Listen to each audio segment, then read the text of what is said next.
Okay, today we're going to go ahead and talk about our fourth topic in the foldable, which if you look at the tab, it's going to be special binomials. And these may be the easiest ones to do, so this should be a nice little break from the other three that we've talked about. Okay, so we're going to do four total examples. The first example in here is actually not a binomial.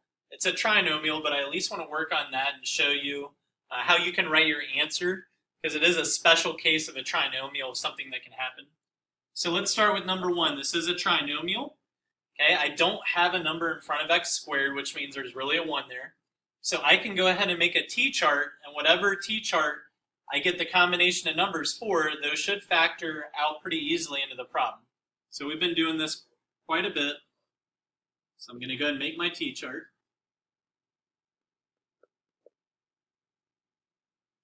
Okay, so what I know, the number combination I need to find a pair of numbers that multiply that give me a times c.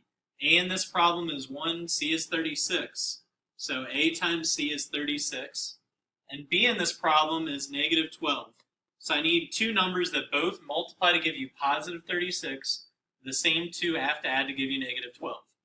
In this case, what we figure out is that negative 6 and negative 6 are those numbers. This is what makes it a special trinomial, is that you have the same numbers. So at the end, I don't have to split my middle term because I don't have a number in front of x squared. So this one simply factors out to x minus 6, x minus 6. What makes it special is you get the same thing written twice multiplied together. So you can actually write your answer as x minus 6 squared. That means multiplying two things in a row. Okay, so that completes example one. Again, that's just a special case of a trinomial. The other three examples we're going to do are special binomials, so they all have two terms. Okay, so looking at this first example, x squared minus 9. First thing you should always do is ask, is there something that goes into both terms? The answer is no. Nothing goes into x squared and nothing goes into 9. So I can't take out a common factor. Okay, what we learned before is if you couldn't, your common factor was 1. Okay, and that's all you could do. You couldn't take out anything, you would just leave it as it is.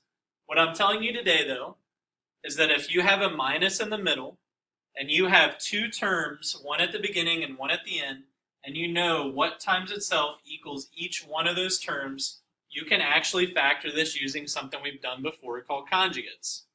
Okay, so what I'm going to do in this problem, I'm going to go ahead and stick a plus and a minus in it. Okay, and I'm going to ask myself, what times what gives me x squared? It has to be the same thing. X times x gives me x squared, so I can simply write an x at the beginning. And then what number times itself is 9? Okay, the answer to that is 3, so you can fill in 3 at the end. This is actually what it would factor out to. Just to explain why real quick, if you FOIL this out, okay, if you multiply x times x and negative 3, you get x squared minus 3x. If you multiply 3 times the last two, you end up getting positive 3x minus 9. So what ends up happening is the middle terms cancel each other. Because you used a plus and a minus, the middle terms end up canceling each other. And so you just get back the first terms multiplied right here,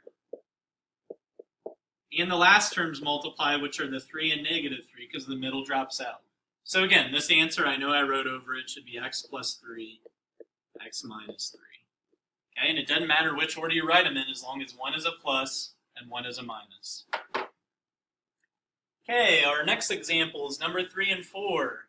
Same thing, I'm going to look at them. I see two terms and I see a minus.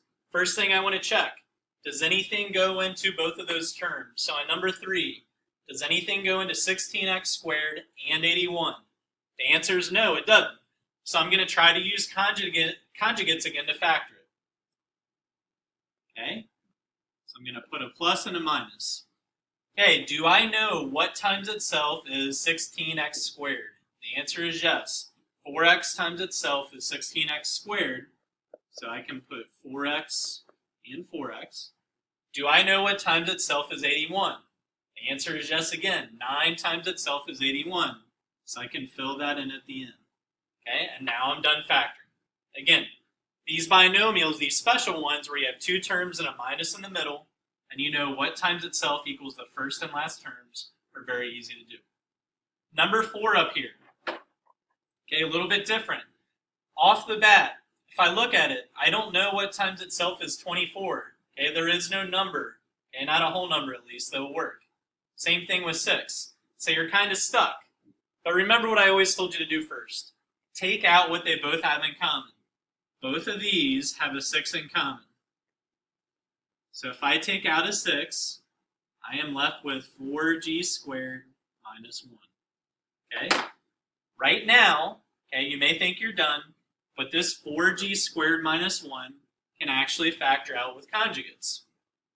So again, as long as I know what times itself is the first term and what times itself is the last term, I can factor it.